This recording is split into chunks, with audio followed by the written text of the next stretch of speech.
নমস্কার বন্ধুরা, আজকে আমি দেখাবো আপনাদেরকে ইলিশ মাছের মাথা দিয়ে লাউ ঘন্ট। এখানে আমি একটা লাউ, ছোট লাউ ছিল, সেটা কেটে নিয়েছি। 3টে কাঁচা লঙ্কা আছে। আর এখানে ইলিশ মাছের মাথাটা নুন আর হলুদ দিয়েছি, দিয়ে মাখিয়ে নিচ্ছি।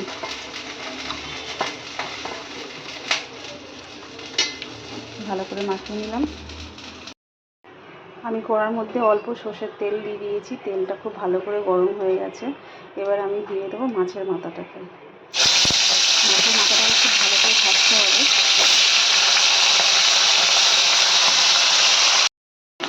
এখানে ইলিশ মাছের মাথাটা খুব ভালো করে ভাজা হয়ে গেছে। এবারে মাথাটাকে আমি তুলে ফেলবো।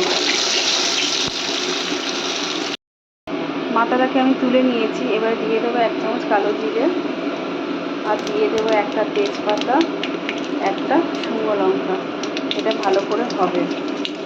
তারপরে দিয়ে দেবো এর মধ্যে লাউটা খুব কচি বলে আলাদা করে সেদ্ধ করিনি, এখানেই দিয়ে দেবো ফোড়নের মধ্যে। আর কম আছে, এটা একদম ঢাকা দিয়ে হয়ে যাবে।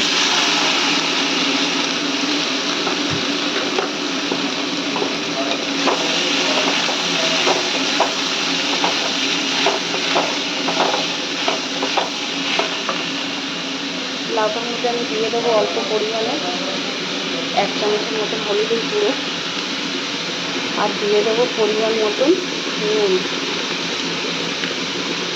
এই সবটাই নাড়াচাড়া করে আমি কম আছে ঢাকা দিয়ে 10-15 মিনিট রেখে দেবো।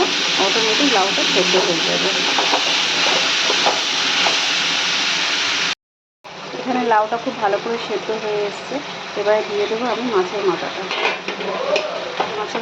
দিয়ে খুব ভালো করে আমি নাড়াচাড়া করবো। এখানে মাথাটাকে আমি খুব ভালো করে ভেঙে দিয়েছি, আর দিয়ে দিচ্ছি এখানটা আমি 1 চামচ চিনি।